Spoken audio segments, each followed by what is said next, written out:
ugu weyn ciyaaraha wuxuu yahay Manchester City ayaa noqotay champion markii ay ku guuleysteen ciyaaraha England Premier League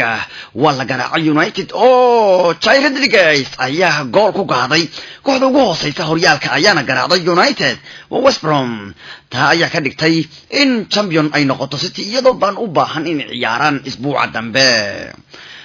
way u baahneed kaliya City hal gool laakiin United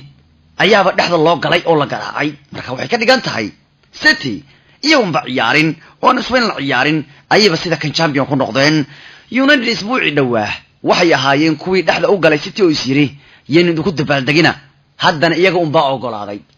isbuuci waxay lahaayeen annaga ma ogolnay in Manchester City ay nagu dabaaldegto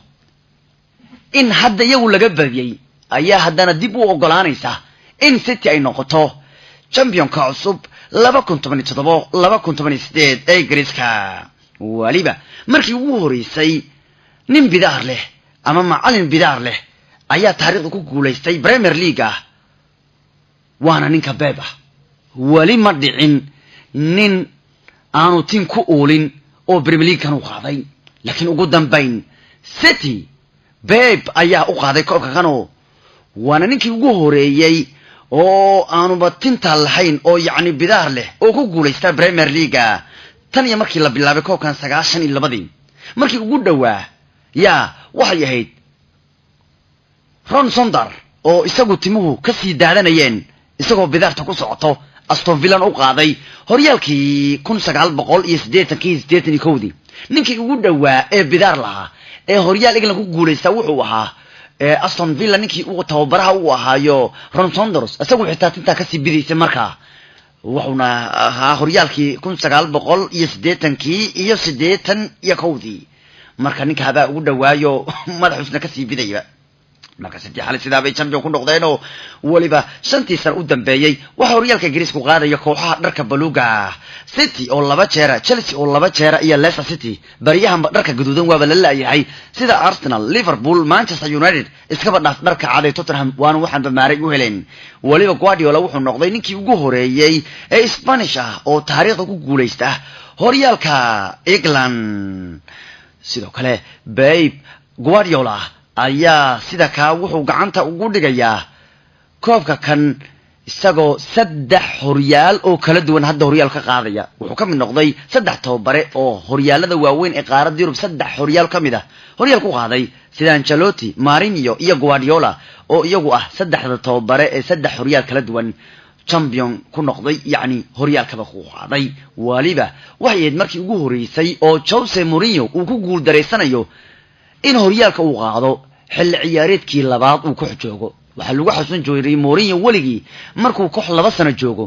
hadduu sanadka koowaad u qaadin ka labaad u qaadi jiray laakiin hadda waxay noqotay muddadii markii ugu horeysay ee Mourinho inuu koox maamulo 2 sano oo aanu 2 sano midba u qaadin koobka waliba City waxay kula biirtay Manchester United oo iyagu ahaa kooxda iyagoo 5 ciyaarood uu ka harsan yahay horyaalka hore ugu guuleystay hadda City United ayaa qayb ka noqday taariikhda horyaalka Premier League yacni iyagoo 5 ciyaarood ba ka harsan tahay bay koobka kan gacanta ku dhigeen xalay taageerayaasha Manchester City ayaa dabaaldeg isugu soo baxay markii United laga dhaliyay gool oo laga badiyay sida bayna City taageerayaashu ku soo baxeen waxa dabaaldegoodu noqon doona isbuucyada xiga ee soo aadan iyagoo xalay championaynaya bay magaaladii qabsadeen derisku qaylada badan xalay waa loo jiifan waayay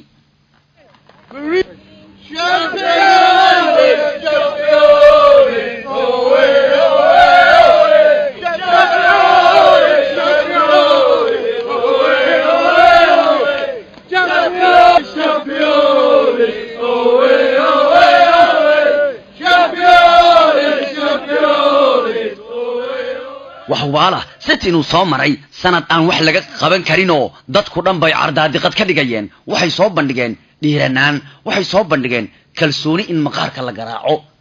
dhag dhag dhag dhag dhag waa kubad aan horeba laga ciyaarin Ingiriiska waayihii maxay yeelay waxa weligii lagu xaman jiray Guardiola la dhihi jiray war imo Premier League balanaad inaad horyaal ku qaadi kartid maanta wuxuu Pep muujiyay Premier League inuu iman karo waliba horyaalka uu qaadi karo iyadoo 5 ciyaarood ay ka harsan tahay horyaalka Premier League la dhihi jiray ma qaadi kartid intuu yimaaday ayuu wuxuu ku soo bandhigay falsafad cusub in geedka madax laga salsalaaxo in geedka madax laga garaaco Pep wuxuu yimaaday kooxaha Ingiriiska oo kamal daarigan maskiinka ay aariyada lagu shubay igu soo gam waa kugu soo gama ciyaaraya yaani inta faradur la soo gama faradur lagu celinaya laakiin markuu yimaaday kubadiyo dhan waa bedelay wuxuu yiri geedkan maskiinka waa la sabtaa ee lama turturo markaas ilmihiisii geedku jak korba ka gargaraacayeen yaa madaxba waa ka tumayn marka wuxuu keenay kubad casri ah oo aan hore looga ciyaarin City waxay ahaayeen ku igu qalmay in horyaalkan ay qaadaan dhammaan koox aanu tumin sanadkan Premier League koox ciyaartada koox walba ay garaaceen waxay ahaayeen kuwa ugu quwadda badnaa ee sanadkan waa dhalinayeen goolashu waa fafardhiyeen waa waxaan wax laga qaban karin bay ahaayeen waxay ahaayeen kuwa ugu qalmay waana loo yaabaa sanadkayga sida ayina City ku noqotay championka England Manchester United ayaana u ogolaatay markaan ugu dambeyn haddii markii hore diideen waliba garoonkooda lagu go'aamiyay wana markii shanaad taariikhda Old Trafford lagu go'aaminayo horyaal in lagu qaado waa garoonka dhibanaha u ah go'aaminta horyaal in lagu qaado shalay xitaa nin bidaar la horyaalka ku qaaday